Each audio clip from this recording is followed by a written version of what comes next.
Alexandra, frage die Karten, zeigen mir einen Weg. Hallo zusammen, ihr Lieben. Wir schauen mit den Intuitionskarten von Martin Zoller die nächsten 48 Stunden. Welche Energien sind im kollektiven Feld verfügbar? Welche Botschaft soll ich weitergeben? Wir haben das Element Luft. Ja? Es geht um die Leichtigkeit, es geht um Intellekt, Kommunikation, vielleicht auch speziell um die Sternzeichen des Elementes Luft.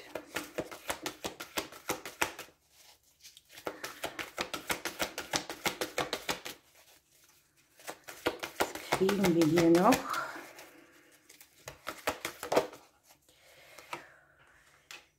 Wir dürfen Entscheidungen fällen. Verstand gegen Intuition. Welchen Weg nehmen wir? Wir haben hier mit dem Element Luft natürlich auch den Verstand sehr dabei, die Logik. Und möglicherweise braucht man hier ein gutes Mittelmaß von beidem.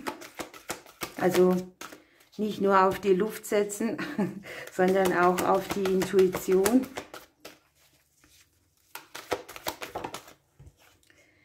Und hier geht das Tor für die Veränderung auf. Was hier auch so ein bisschen speziell ist, ne? Man hat ja ein Szenario, das betrachtet man sehr mit dem Verstand.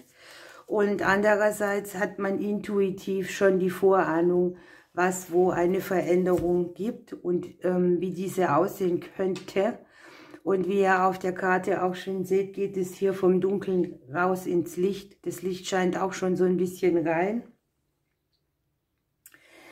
Und diese Karte hier bringt tatsächlich eine ganz andere Richtung mit, ne? Hier hat man sich gehäutet, hier hat man eine alte Haut abgelegt und man darf hier tatsächlich auch mal so Bilanz ziehen, welche Veränderungen stehen an. Und man darf Wege suchen, diese auch umzusetzen, ne? Man hat nicht immer die gleichen Schuhe an, ein ganzes Leben lang. Hier passt ein Schuh nicht mehr. Und spannend ist, dass wir hier unterm Deck auch den Lebensplan haben, ne? Unsere Lebensreise, ein neuer Weg, der sich zeigt. Etwas, wo wir schon lange spüren, etwas braucht eine Veränderung oder hier wird sich etwas auftun, das sich verändert in meinem Leben. Und wir dürfen uns hier auch sehr gewiss sein, ne, dass das unserem Lebensplan entspricht und dass unsere Gaben und Talente für diesen Weg einfach gefragt sind, um dass wir Dinge auch umsetzen können. Hier ist es mit Sicherheit etwas, was wir schon länger vermuten und mit dem Verstand irgendwie nicht so richtig drankommen.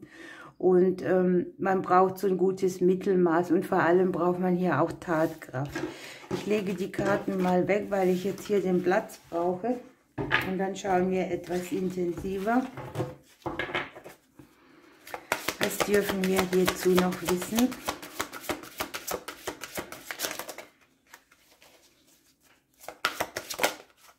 Was zeigt sich hier?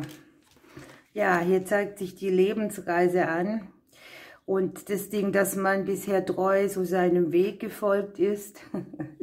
Und da, wo das Schiff ist, da sind auch unsere Träume und Sehnsüchte, unsere Visionen. Und hier zeigt sich irgendwie ein Szenario, wo man schon lange den gleichen Weg fährt oder keinen Umweg gemacht hat. Man ist sich hier treu geblieben.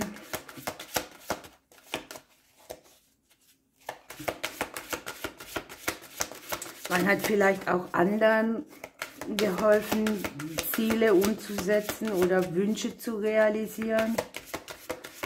Und hier darf man sich fragen, auch welcher Wunsch ist denn hier noch offen? Das Schiff bringt immer Expansion auch mit, ne? Da möchte sich was ausweiten, ausdehnen.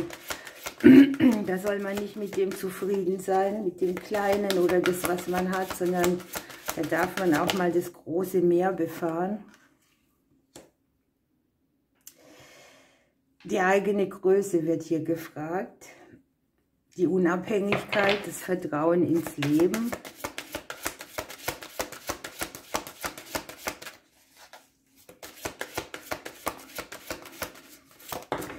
Was mir hier auch gerade so jetzt in den Sinn kommt, ist Folgendes.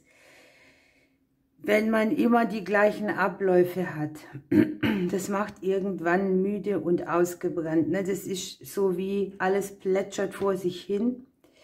Man kennt sich zwar in diesen Gewässern aus, aber es ist irgendwie, es macht alt und verbraucht irgendwie. Ne?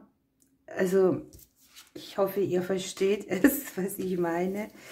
Hier haben wir das Glück dabei, die Wände, die kleinen Wege.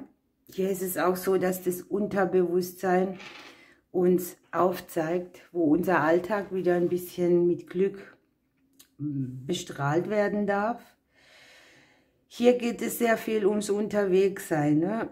Möglicherweise hat man hier auch von den Anfangskarten her eine Entscheidung zu treffen. Wir haben hier Personen mit dabei, welche Personen wir auf unserer Reise wir noch mitnehmen, wo wir loslassen müssen, wo wir uns selber besser auf die Beine stellen, wo wir vielleicht auch mal unsere Hilfe weglassen müssen, damit wir unseres umsetzen können.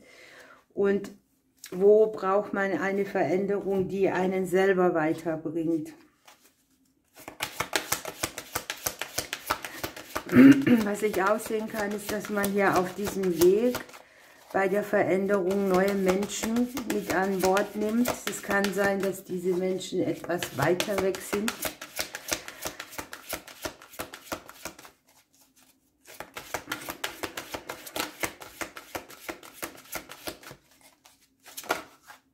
Und dass es auf jeden Fall Menschen sind, die auf den Lebensplan, auf die Lebensreise mitgehören. Etwas zeigt sich, was tatsächlich wie so ein alter Kreislauf wirkt. Der Ring liegt hier in der Vergangenheit. Hier kann etwas wirken, wo wir lange ein Hamsterrad getreten haben. Immer das Gleiche, ne? Keine richtigen Impulse. Zwar so die Situation, dass man sich safe fühlt, aber so richtig erfrischt, erquickt oder irgendwas ist man hier nicht.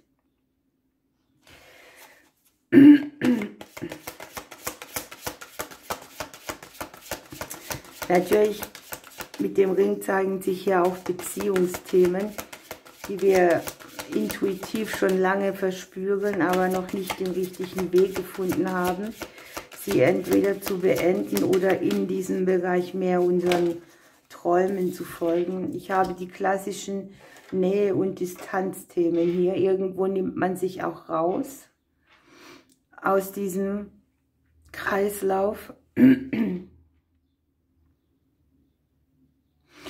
Ich habe gerade so diesen Kreislauf des Lebens, auch wo alles so an sich die Veränderung mitbringt, ne? Die Jahreszeiten, die Mondphasen, alles, was irgendwie zu einem Zyklus läuft oder in einem bestimmten Rhythmus abläuft. Und dieser Rhythmus, der weckt uns hier und sagt, hier, das Wort langweilig ist vielleicht jetzt nicht ganz richtig, aber eintönig,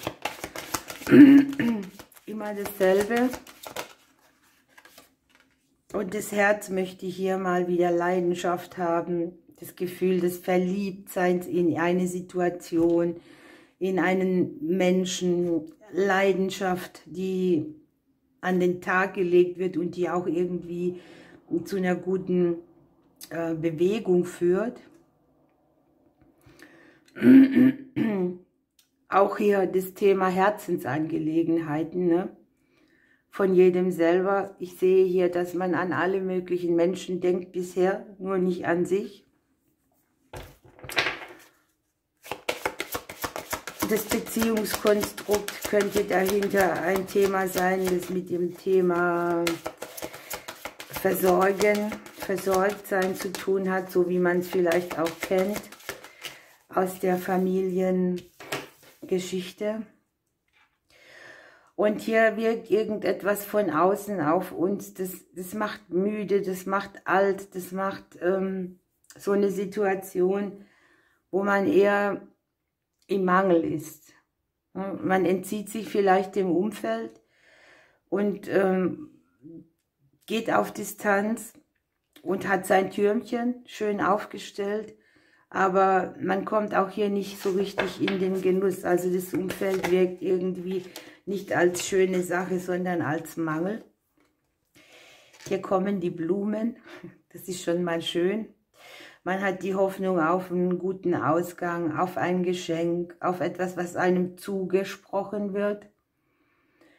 Möglicherweise blüht hier auch auf der Herzensebene wieder was auf, das so einen Schmerz verringert aus der Vergangenheit oder den man auch im Jetzt so nährt, weil man nichts dazu tut, diese Bahn zu verlassen.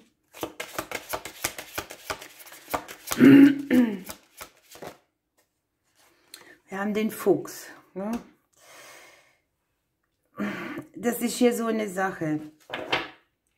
Unten haben wir noch das Thema Geld, das Versorgtsein, im Wesentlichen die Finanzen. Möglicherweise tritt man hier auch eine Mühle, um dass das Geld fließt und man merkt für sich, dass man dabei ausbrennt oder auslaugt. Man hat vielleicht Kreisläufe, so auch wie bei den Jahreszeiten, ne, wo man sehr viel investiert und irgendwann kommt dann die Erntezeit. Tatsächlich habe ich aber das Gefühl, dass uns das nicht reicht. Irgendwas reicht uns nicht. Irgendwo merken wir, das ist es nicht gewesen. Die Zweifel bleiben. Ne? Ich spüre das auch sehr genau. Die Intuition ist hoch. Der Fuchs zeigt mir auf, wo etwas nicht stimmig ist. Und der Fuchs liegt hier im Haus der längeren Zeit. Das bedeutet natürlich auch, wenn ich hier keine Entscheidung treffe und verstandesgemäß hier so weitermache, so rum lag es ja, ne? Dann habe ich hier auch mein Tor nicht offen. Ne? Und man wird hier einfach gefragt, wo begrenze ich mich auch selbst? Ja? Das liegt auch in der nächsten Zeit als Frage mit dabei. Wo komme ich nicht über die Begrenzung, die mein Verstand mir vorgibt und wo möchte mein Herz mich haben? Hier liegt auch so das Überwinden von Verlusten oder Trennungen. Wenn wir jetzt die Fische mal auch als Karte der Seele, der Gefühle, der tiefen Emotionen nehmen, dann haben wir hier schon so ein Ding, wo ich denke, man hat sich irgendwo abgespalten von irgendetwas. Und da ist nichts, was die Seele so ein bisschen aufblühen lässt. Das sind die Gedanken ums Geld und um die anderen und um irgendwelche Beziehungsdinge und man dreht ein Rädchen und man hört die Intuition nicht. Man spürt sie, aber man hört nicht drauf. Oh, das ist aber spannend. Da bin ich jetzt gespannt, was jetzt noch ein bisschen tiefer für ein Thema rauskommt. Moment.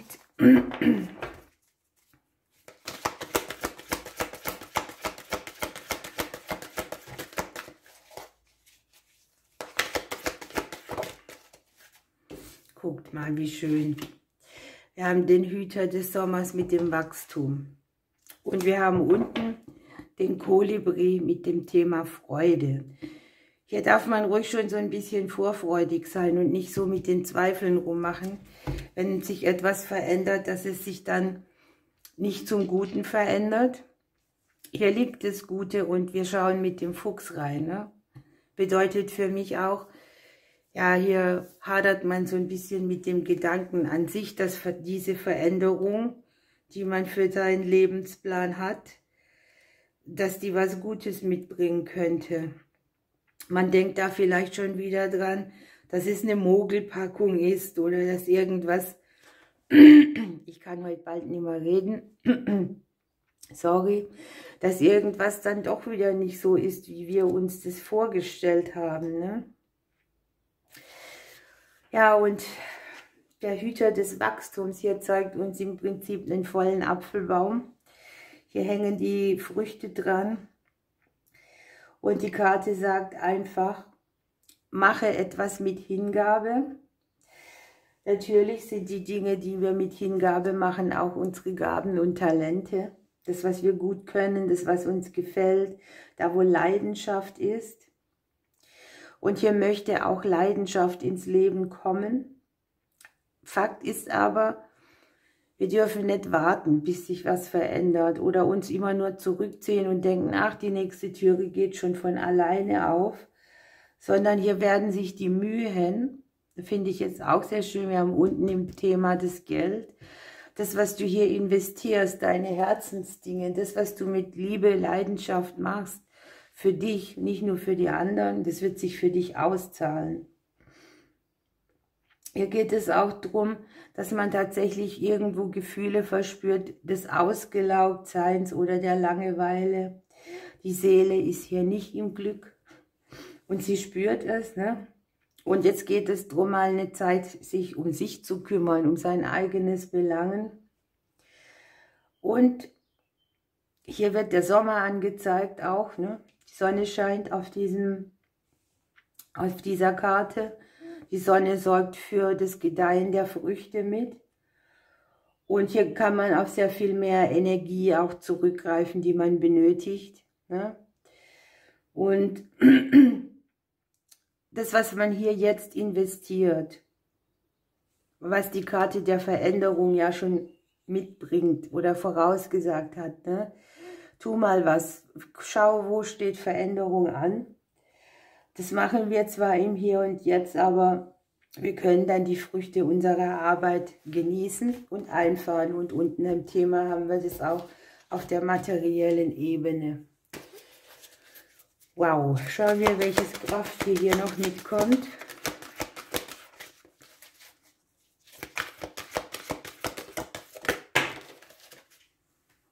Wir haben die Seeanemone. Das ist auch sehr spannend, ne? Denn hier sind wir auf dem Rückzugspfad oder wir denken, es geht viel um die anderen. Und bei der Seeanemone geht es um Gemeinschaft. Welche Bedürfnisse hat man auch, um mit anderen oder mit jemandem in Bezug zu gehen? Hier ist so eher dieses, ich bleibe für mich, ich mache mein Ding alleine. Und es geht darum, dass man auch Veränderungen angeht, die kraftvolle Verbindungen sind und nähren und nicht nur dieses, ich gebe dir das, ich mache dies, ich lebe, damit es anderen gut geht, sondern hier möchte etwas entstehen, was uns auch etwas zurückgibt. Auf jeden Fall, ne? So. Hier geht es auch um die emotionale Öffnung an sich, ne? Es geht um die Gefühle, die man nach außen transportiert. Und es gilt, Bedürfnisse und Partnerschaften zur gegenseitigen Unterstützung und zum gemeinsamen Nutzen einzugehen und sich nicht daran verauszugaben, alle anderen zu bedienen. Und im Prinzip ist ja auch jeder Einzelne mit seinen ureigenen Dingen, die er mitbringt, irgendwo eine Bereicherung. Es gibt ja viele, die haben einen besten Freund und es gibt einige Menschen, die haben viele beste Freunde. Und weil jeder was anderes kann, kann man mit jedem auch was anderes leben und davon profitieren, ne?